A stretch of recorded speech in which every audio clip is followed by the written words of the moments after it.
there, I've got a few slow stitch needle books to show you. Well, they're sort of needle and sewing related little books, but they could have been used for everything, these little covers that I've made. So hopefully you enjoy seeing these. I've already done a video showing how I made this particular one here, so I'll link that next so that you can see exactly how I made them.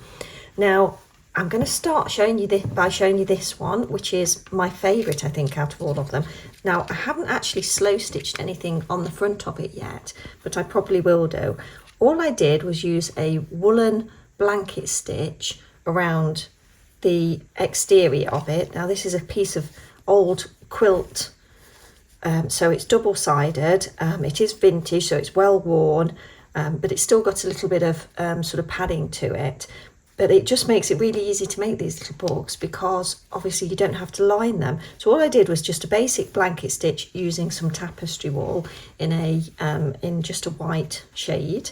And on the inside for this particular one, I did make these two little button cards because I thought, well, going away with your little sewing kit, sometimes you want to take some buttons with you. So I made those just out of a piece of scrap card and just die cut those little cards. And I thought they would tuck neatly into this little cute sideways pocket that I made with some embroidery floss as well that you could just pop on a little piece of card. So they are to go in there, but you could, if you wanted to, make another pocket so that some of the little items could just slip down. Now this is an open side, it's not a pocket actually, it's a belly band. So I'm showing you some of these things really to show you the different things that you can do inside the books. Really easy and simple, just like with our junk journals. We just add a little belly band and then it's really easy to just tuck little pieces like this inside, and that just keeps it secure when you're carrying it around. And on the inside here, I've added, just with a bit of straight stitch, just a piece of felted sweater. So this is actually cashmere. I have quite a lot of this. This is actually a fleece, so all just scrap pieces of fabric. A little page there to pop your needles on, and then at the back again I've just done a little pocket because I can't be without one of my needle threaders, so I just tuck that into the pocket at the back there. And here I just did a little loop, and you do the same thing if you're adding a pen loop to a book, but I just added that so that you could take your sewing tape measure around with you. So I thought that was really cool, and that's why I really like this one, because of the little loop, I think. So I'll probably be incorporating that into future designs. So that's the first one. Very plain on the outside, so still probably going to slow stitch or add some embellishments or something on the front of it. So there we have that one.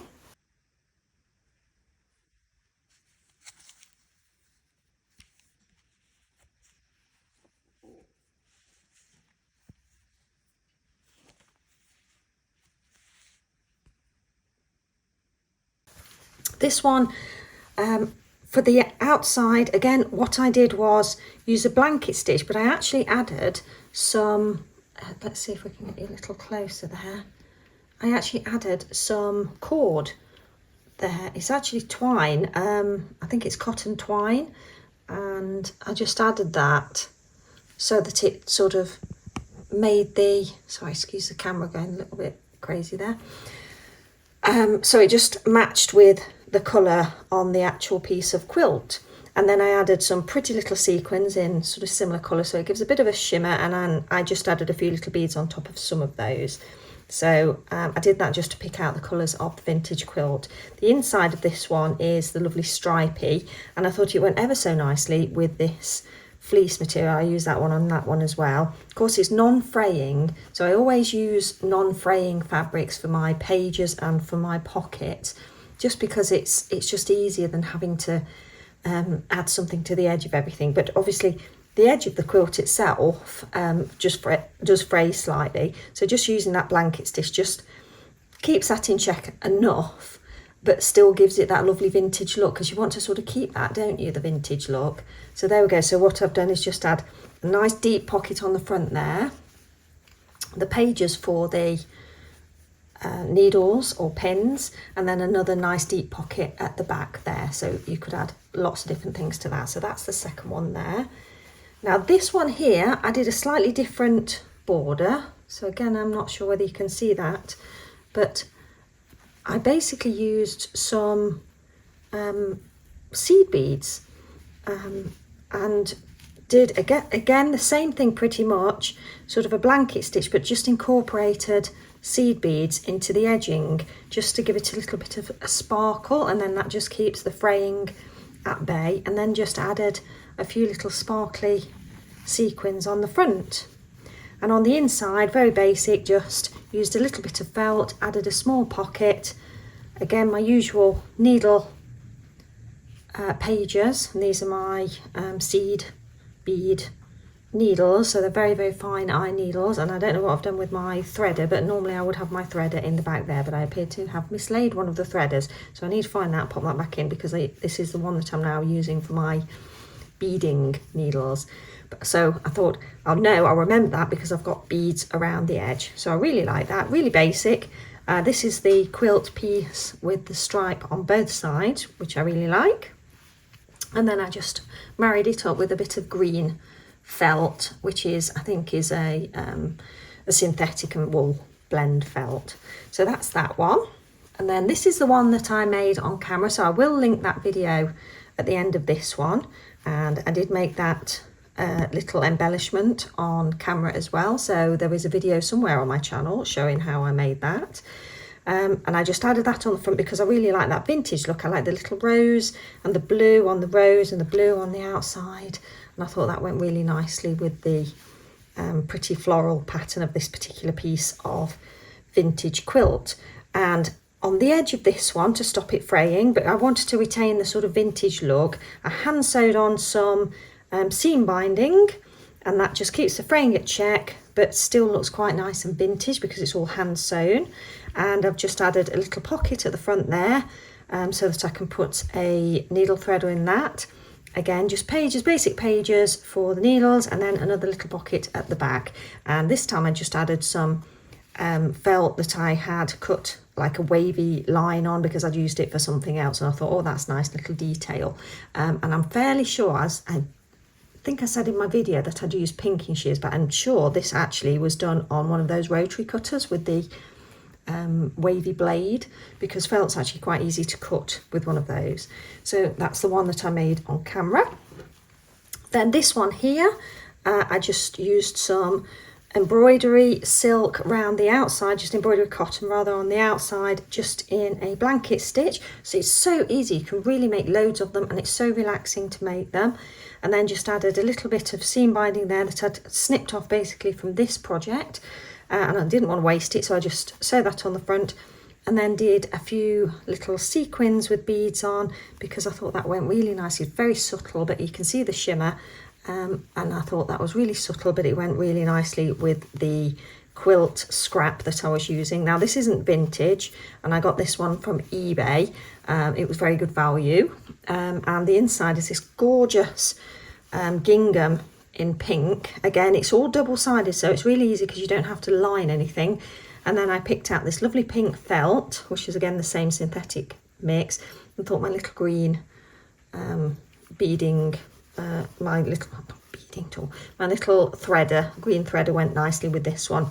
And again, just used a little bit of that felt that I'd got scrap left over. Same stuff for the page, sewed it down the middle just in a normal straight stitch, really easy. Got a little pin in there as well. And on the back, instead of having a pocket, I've sort of done a very shallow pocket and then just a belly band. So if I wanted to put something a little bit bigger in there, I could tuck it into that bottom pocket and just hold it in place with that top belly band as well. So maybe a tiny little, maybe a little pattern or a little notebook, that sort of thing that you could put in there. Or again, maybe a tape measure or things like that. So again, just a little example of something different. And this one here is again from more modern quilt piece, quilt scrap, and I used some coordinating embroidery floss on the outside, just add a little button there because this one's actually quite chunky. I don't know whether you can see, I've got quite a lot in there. And this one I just added a little bit of silk ribbon to the middle of the back, and that then you can just quickly wrap that round just to keep it tied, or tie it properly using both pieces in a little bow sort of thing. That just keeps it closed. And on the inside here, I made a huge pocket that side so that you could put lots of things in. And I thought some embroidery threads on some little handmade card bobbins would be nice. I also made myself a little pouch for some, I think they might be beads in here. No buttons, so buttons and beads in my little pouch. So that's really tiny, just out of the tiny scrap of felt. So I thought I would keep that in there. And then on this portion here, again, I'm going with a different type of needle threader here. I really love these as well, but they're only any good for the larger eye needles. It just holds it in place on this little piece here, but you could just use that little flap for needles or pins or something. And because it hasn't got the pages inside, which I might add, I'm not sure, I just added another large pocket here. I'm just popping the needles there, but you could use that for needles as well, or pop the needle underneath so that it just protects it underneath there. And then this very large pocket on the other side is enough just to pop a couple of little pieces of fabric and some bamboo batting, quilt batting. So when I'm out and about, if I need to quickly grab something to do some slow stitching, I can make myself a little meditation scroll almost with this, couldn't I? And just grab this little kit with me and take it, because I've got everything I need there just to make a very, very simple little stitched project when I'm out and about. So that's there. So these little cardboard bobbins are absolutely fantastic. Now I have got a die cutter that I use for these, but you could easily just use a basic piece of card and cut your own out using a template. So there you go. So that's my little sewing on the go kit that I've made, which is just like a needle book, but each of these just have a little bit more than a needle book, and I just thought that was so cute. So I'm really pleased with the way they've all turned out. I hope you've enjoyed seeing them. I will link the video showing how I made that one, but I just felt like being a little bit more creative about how I was putting the insides together, and I've got lots more ideas as well of things to put together. And I will be doing a project bag incorporating some of these designs hopefully sometime in April, so watch out for that video coming out. So thanks very much for joining me. I hope you've enjoyed it, and if you have, please do give me a thumbs up and let me know what you're getting up to in the comments, and I look forward to seeing you in the next video. So take care, bye.